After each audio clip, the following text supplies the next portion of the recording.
Vadodara 24 hertz news હવે જોઈએ અગત્યના સમાચાર।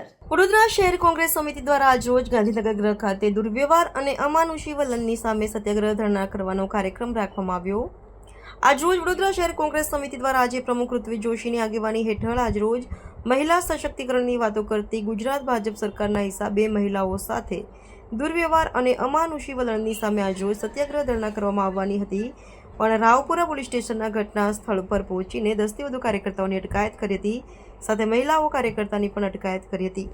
વડોદરામાં રાજ્યના મુખ્યમંત્રી આવે અને જે મહિલાઓ બહેનો સાથે અન્યાય થયો હોય, હરની બોટકાંડમાં જે 14 નિર્દોષ લોકોએ જીવ ગુમાવ્યા અને જે બાળકોના માતા પિતા ન્યાય માટે ધક્કા ખાઈ રહ્યા છે, ત્યારે મુખ્યમંત્રી પણ મળવાનો સમય ના આપે અને એવામાં જે બે પેરેન્ટ્સ, જે બે નિર્દોષ બાળકો ગુજરી ગયા આ ભ્રષ્ટાચારના જે કાંડમાં, હરની બોટ કાંડમાં, અને એમના માતાઓ જ્યારે મુખ્યમંત્રીને વાત કરવા જાય ત્યારે મુખ્યમંત્રી જાહેરમાં એમને ખખડાવે કે તમે સ્પેશિયલ એજન્ડા સાથે આવ્યા છો, અને એ બહેનો સાથે ત્યારબાદ મુખ્યમંત્રીના ઇશારે વડોદરાની ક્રાઇમ બ્રાન્ચ અને વડોદરાની પોલીસે એ બહેનોના મોઢા દબાવ્યા।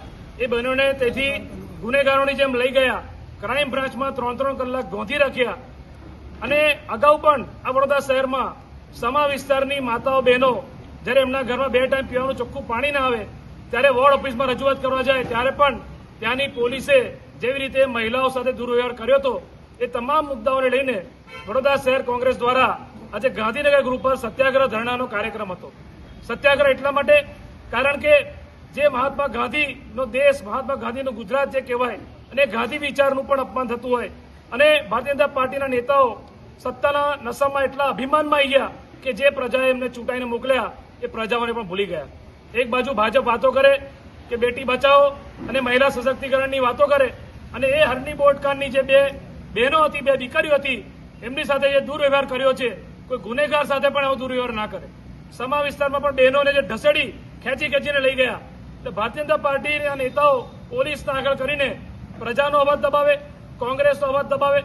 આજે પણ તમે જુઓ કે શાંતિપૂર્ણ ધરણાનો કાર્યક્રમ પરમિશન માંગવામાં આવે છે, તે છતાં વડોદરાની પોલીસ પરવાનગી નથી આપતી। શું આ લોકશાહી છે? તાનાશાહી કહેવાય અને તાનાશાહી કે પ્રજાજનો સાથે પણ અત્યાચાર। જે વિપક્ષ તરીકે કોંગ્રેસ પાર્ટી અમે બોલીએ, આજે અમારા વિરોધ પક્ષના નેતા લોકસભાના રાહુલ ગાંધીના પુત્રા, ભાજપના નેતાઓ જાહેરમાં બાળે, આજ સુધી કોઈ બીજેપીના નેતા પર કોઈ પોલીસ કેસ નહીં, ઉપરથી એ રાવપુરાના પોલીસના અધિકારીઓ ત્યાં બોડીગાર્ડ બનીને ઉભા રહ્યા અને પુત્રને બાળવા દીધા, અને એક એસીપીએ તો સ્ટેટમેન્ટ આપ્યું કે પરવાનગી લીધેલી છે।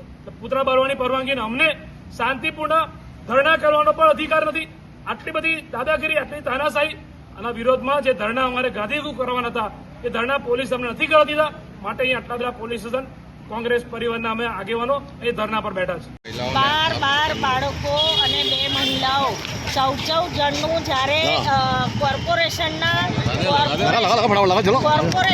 પાપે મૃત્યુ થયું હોય, અને ત્યારે આવી રીતે ઓ બેન, આવી રીતે જો તમે એ કરતા હોય તો એ ખોટું કહેવાય, અને આ રીતે નહીં ચલાવી લેવાય। કોંગ્રેસ પક્ષ લડશે અને મહિલાઓની સશક્તિકરણ, 12 બાળકો મરી ગયા છે, 2 મહિલાઓ મરી ગઈ છે, તો પછી એનું પાપ કોને લાગશે?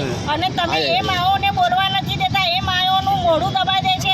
આ પોલીસ છે, એ પોલીસ તો ફક્ત ભાજપનો ખેસ પહેરવાનું બાકી છે, બાકી ભાજપનો હાથો બની